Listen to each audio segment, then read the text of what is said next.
I grew up in the church, and I started to see that a lot of what we were talking about was life after death.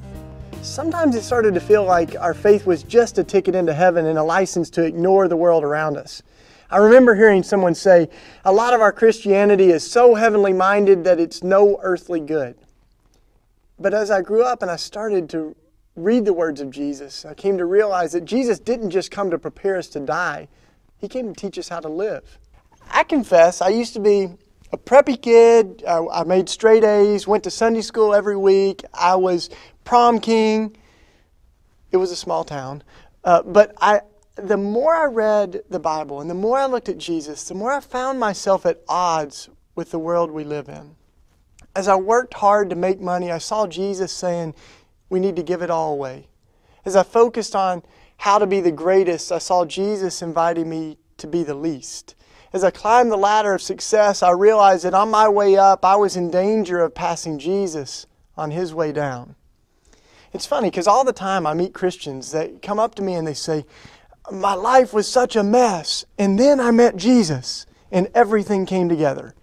God bless them. But for me, my life was pretty together, and I met Jesus, and He messed me up. So I've been on this journey. It's taken me to Calcutta, India, where I worked with Mother Teresa and the sisters among what she called the poorest of the poor. And I worked at a mega church in the U.S. among some of the richest of the rich. But eventually I found Jesus on the streets among the homeless. And I ended up settling into a neighborhood on the north side of Philadelphia where me and some friends have been building a community for the last 20 years. We like to say that we're a web of subversive friends conspiring together to bring God's kingdom on earth as it is in heaven. And one of the most radical things we do is share stuff. We live in a time of unprecedented disparity between the rich and poor, the haves and the have-nots. Masses of people live in poverty. At the same time, a handful of people live in extraordinary wealth. Consider this. The world's 3 richest people own more than the combined economies of 48 countries.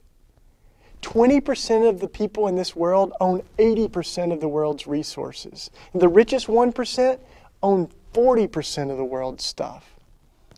And the poorest 20% own just 1.4% of the world's stuff. The average CEO in the U.S. is making 380 times the average worker. That means the average worker has to work an entire month to make what the CEO makes in 1 hour. So that's the bad news. But here's the good news. The good news is that God didn't mess up.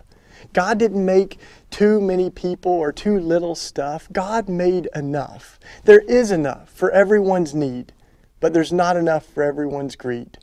Proverbs offers this vision. Give me neither poverty nor riches, for in my poverty I might be forced to steal, but in my riches I might forget my God. So we need a theology of enough. Enough. This day our daily bread. Not a theology of prosperity or scarcity, but a theology of enough. And the Bible has this vision that there is enough. One of the first stories we have is God pouring out food from heaven for the Israelites. But God also commands them, don't take more than 1 day's ration, and there will be enough. In the story of Pentecost, when the Holy Spirit falls on the early church, one of the things that happens is they start sharing everything. It says that no one claimed any of their possessions were their own, but they shared everything they had, and there were no needy persons among them. And of course, when it comes to money and sharing, it doesn't get any better than Jesus. Jesus tells someone to sell everything they have and give it to the poor. He sends His disciples out and says to them, maybe even to us, live like the lilies and the sparrows. Don't worry about tomorrow. Don't stockpile for the future. His constant message from life to death is that the best thing to do with the best things in life is to give them away. He says, if you want to find your life, lose it. What good is it to gain the whole world and lose your soul? Sharing possessions and money is one of the central practices of the Christian church from the beginning of time.